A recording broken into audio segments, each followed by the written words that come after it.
No episódio anterior, o foco caminhou por vales estreitos e casas de pedra, onde um povo, os valdenses, preferiram a rocha como abrigo e a Bíblia como mapa. Sem vitrais, sem coroas, apenas lamparinas, cadernos e memórias vivas. Ali, a fé se fez rotina. Cópias cuidadosas, oração sussurrada, obediência que não depende de plateia. Quando o inverno apertava, letras nasciam como brasas. Quando a neve cedia, passos desciam às feiras com páginas escondidas entre rolos de tecido.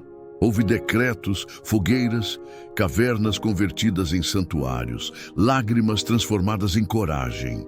Mas a verdade seguiu adiante, cavando túneis sob o piso das tradições. No fim, a brasa das montanhas começou a encontrar vento em terras de neblina, corredores de estudo, mesas cheias de livros, mentes perguntando se Deus não merecia voltar a falar na língua do povo. Ficou o pressentimento de que uma ilha cinzenta ouviria a escritura sem pedágio e sem véus, e que desse gesto simples sairia uma tocha para a Europa inteira.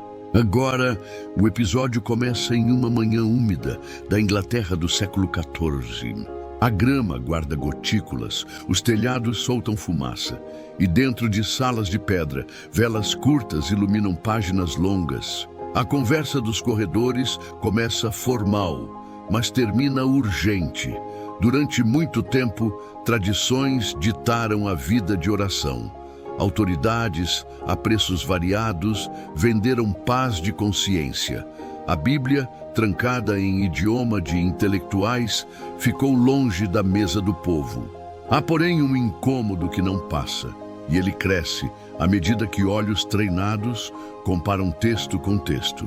A pergunta repetida em voz baixa é de uma simplicidade desconcertante. Se a fé nasce do ouvir, por que calar a voz de Deus atrás de línguas que metade do país não entende? Se Cristo é o único mediador, por que tantos balcões? Se o perdão é dom, por que pedágio? No centro desse burburinho, um professor inglês, John Wycliffe, consolida um eixo que reordena tudo. A cabeça da igreja é Cristo. A régua de toda doutrina é a Escritura. A salvação não tem preço humano, porque o preço divino já foi pago. A consciência só se curva diante do Senhor. Ele não constrói argumentos para vencer debates. Abre a palavra para libertar pessoas.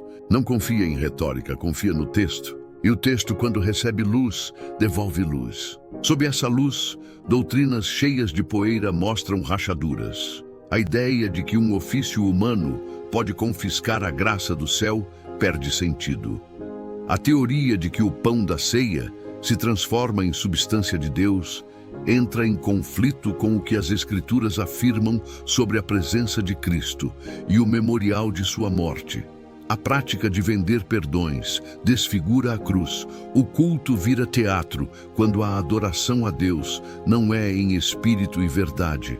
O professor escreve, prega, ora, pede menos cerimônia e mais arrependimento, menos moeda e mais restituição, menos medo e mais confiança, menos superstição e mais obediência amorosa. Enquanto apenas escreve, há um terremoto silencioso na estrutura político-religiosa. O mesmo poder papal, que cobrava tributos para manter seu brilho, começa a ser contestado com base no próprio livro que diz servir. De repente, 2 papas são eleitos em um mesmo período, e da autoridade que se dizia única, começa a disputar coroas consigo mesma. 2 tronos, 2 reivindicações, 2 excomunhões cruzadas. O povo, então, faz uma conta simples. Se ambos se declaram infalíveis e se anulam mutuamente, quem é a rocha? A resposta volta como eco vindo da montanha. A rocha é a Bíblia, é ela que não muda, não a cadeira que muda de dono. O professor não inventa uma novidade, arranca a poeira do que sempre foi. A teologia desce para a rua, quando a Bíblia desce para a língua do povo. A intuição do professor vira projeto, traduzir. Não para adornar a estante, mas para devolver ao pai da roça e à mãe da vila a alegria de ouvir Deus no idioma dos seus filhos. Tradução é misericórdia em forma de verbo. Começam então a nascer frases inglesas que cabem no ouvido de quem jamais pôde entender um sermão sem intérprete. O trabalho é perigoso. Cada folha, cruzando a ponte entre o latim e a cozinha, pode custar carreira, liberdade, reputação. Mas as folhas cruzam. Numa casa de campo, um trabalhador cansado ouve pela primeira vez um salmo soar como conversa com Deus. Numa oficina úmida, um aprendiz sorri porque a voz de Cristo, enfim, não parece distante. Numa sala escura, uma idosa repete baixinho uma promessa e sente, de forma concreta, que o pastor Jesus a conhece pelo nome. A Bíblia, em linguagem popular, vira alimento de verdade para a alma sedenta. Para levar a Bíblia para além das paredes de pedra, surgem os pregadores pobres. São homens simples, pés calejados, bolso raso, Bíblia na mão. Não vendem bênçãos, não prometem atalhos. Entram em vilas, leem devagar, explicam com paciência, deixam espaço para perguntas, oram com gente comum. Onde passam, a religiosidade do medo perde força, a fé do cotidiano ganha músculo. Falam do arrependimento, não como cenário de culpa, mas como porta para uma vida nova. Falam da lei, não como correntes, mas como arquitetura da liberdade.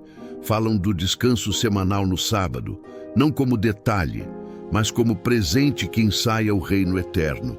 Falam da ceia, não como produto de laboratório, mas como memória viva de um amor que se partiu por nós. E quando partem, deixam uma fogueira acesa dentro da consciência. A resistência, é claro, reage. Autoridades eclesiásticas emitem convocatórias. Colegas de universidade de Wycliffe afiam argumentos. Há quem prometa proteção em troca de silêncio. Há quem ameace o corpo para encurralar a alma. Os tribunais chamam, os inquisidores tomam notas, as atas falam em novidades perigosas. E, no entanto, a providência divina abre caminhos. Uma audiência é adiada, um protetor inesperado aparece, um documento se revela no momento oportuno, um julgamento se torna palanque para exaltar a Bíblia. Em vez de esmagar a chama, o vento contrário a espalha. A Inglaterra vira oficina de Deus. Martelos batem em velhas cadeias e os elos começam a ceder. Sob pressão, Wycliffe volta sua pena para pontos que denunciam. Afirma que a Escritura não pode ser calada por decretos, que nenhum concílio tem licença para desmentir o que Deus disse. Lembra que pastor não é dono de rebanho, é servo. Que autoridade não é cetro para dominar a consciência, é chamado para servir. Que imagens não recebem adoração, que confissões compradas não curam culpa, que o Evangelho não é espetáculo, é poder de Deus para salvar. Não escreve para se proteger, escreve porque não consegue se calar. O papel de repente vira estrada. Suas páginas correm por vilarejos, atravessam portos, escalam fronteiras. Em bibliotecas de outras terras, mentes atentas descobrirão nessas linhas um mapa para tempos de confusão. Um tema então explode, a ceia do Senhor. Em torno da mesa simples que Cristo deixou, a tradição construiu um castelo de definições que o texto não pede. O professor, com respeito e firmeza, recorda o que as Escrituras indicam: memória, presença pela fé, alimento para uma vida de obediência e esperança. Não magia para produzir substância divina. É o bastante para acender um incêndio nos corredores. Escrevem-se cartas, traçam-se acusações, marcam-se embates. O custo pessoal cresce, portas que se abriam, agora se fecham. Honrarias se descolam como tinta velha. Amigos abandonam. A solidão visita, mas não vence. Há muita paz em quem se ajoelha diante do Altíssimo e não diante de aplausos. Enquanto isso, algo maior que o destino de um homem se desenha. A cultura inglesa começa a conviver com a Bíblia em inglês, circulando em folhas soltas, lidas em rodas familiares, recitadas em mercados, escondidas debaixo de tábuas. O céu sorri sobre cozinhas, onde a oração volta a ter voz, sobre oficinas, onde a honestidade substitui a esperteza, sobre escolas, onde alunos aprendem a medir teorias pela escritura. A fé deixa de ser instrumento de controle e volta a ser convite a um encontro com Jesus. E com isso, uma palavra ganha força: reforma, não vandalismo, não rebeldia por esporte, não ódio a pessoas, mas sim amor à verdade. Volta ao texto bíblico, vida transformada. Os que se opõem buscam a fogueira para calar o mensageiro. Chamam de herege, tramam sua queda, aguardam a chance de erguer estacas. O céu, porém, escreve um final que desmonta a coreografia da vingança. Longe das fogueiras, no exercício do próprio ofício, ele cai subitamente. É retirado e sua voz aos poucos se aquieta. Não há espetáculo de cinzas, há silêncio. O sistema respira, mas não por muito tempo.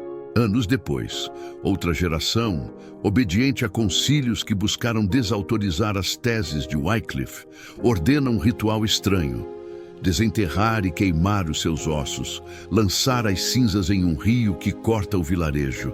Fazem com a convicção de que, destruindo o pó, obtém a vingança final. O rio, porém, carrega as cinzas por riachos, junta-se a correntes maiores, toca o mar. O símbolo se escreve sozinho. O que tentaram confinar em punhados de pó se tornou uma corrente que banha águas distantes. Em uma região da Europa Central do século XIV, uma biblioteca recebe, de mãos discretas, bíblias que cruzaram montanhas e planícies. Um mestre inclina o rosto sobre as páginas. Ele respira devagar e lê alto para um grupo de jovens. A sala fica em silêncio, mas uma imensa alegria toma conta de todos. Descobrem que, se a Bíblia é a régua, então teorias sem base caem por gravidade. Se Cristo é cabeça, nenhum papa pode tomar o lugar de Deus no coração. Se a graça é dom, a vida precisa responder com fé viva e obediência real, não com pagamentos e medos. Algo acende em Praga, nas cidades vizinhas e em vilas onde o sino toca a cada hora. O vento que soprou sobre a Inglaterra atravessa fronteiras. A tocha encontra outra mão, que será mais uma grande bênção para a obra de Deus. John Huss. De volta à Inglaterra, a semente que se parecia com folha solta vira árvore de sombra larga. Gente simples aprende a comparar verso com verso, a orar com a Bíblia aberta, a fazer perguntas. Mercados recebem decisões inusitadas. Um negociante devolve o que não era seu. Um artesão encerra cedo o expediente para honrar o sábado que Deus abençoou. Uma família abandona promessas compradas e abraça o caminho estreito, mais livre, da obediência. A reforma começa a ter cheiro de pão quente e chão limpo. Não é barulhenta, mas é profunda. O poder olha e calcula. Escreve novas proibições, convoca mais tribunais. Ainda assim, a palavra já encontrou 1000 atalhos que decreto nenhum alcança.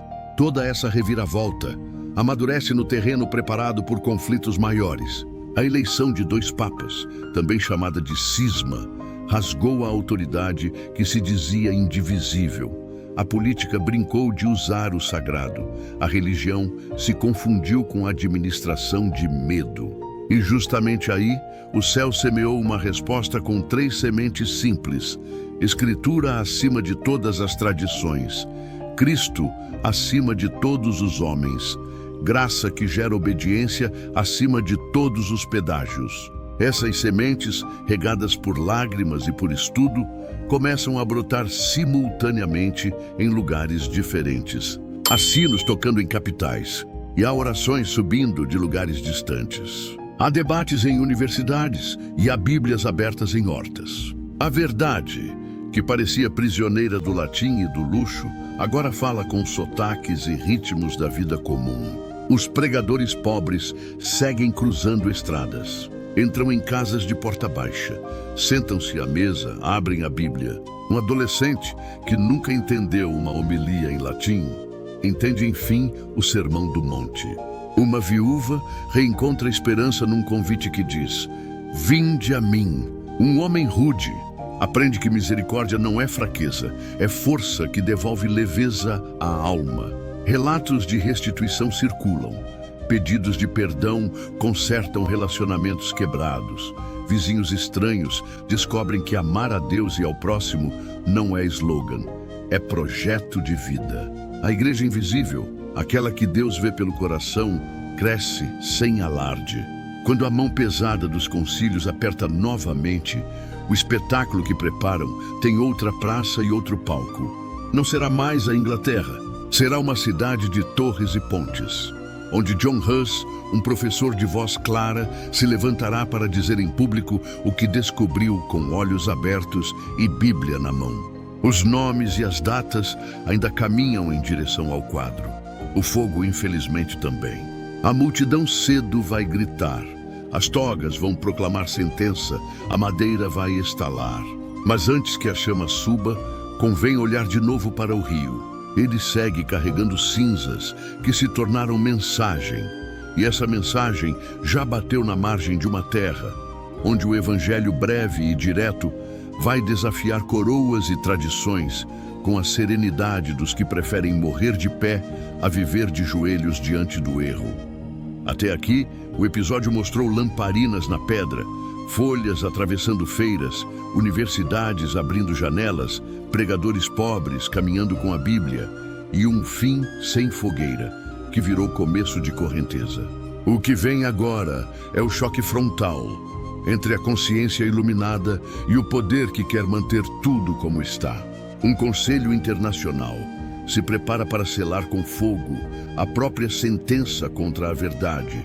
A praça, que já viu comércio e procissões, verá mártires. E no exato instante em que a chama lamber a pilha de lenha e a fumaça tentar cobrir o céu, um canto atravessará a praça como flecha.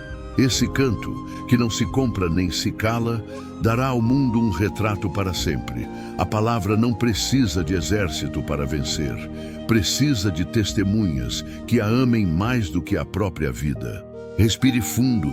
Quando a cortina do próximo episódio subir, a tocha que acendeu na Inglaterra iluminará a Boêmia e o mundo conhecerá a coragem que canta em meio às chamas.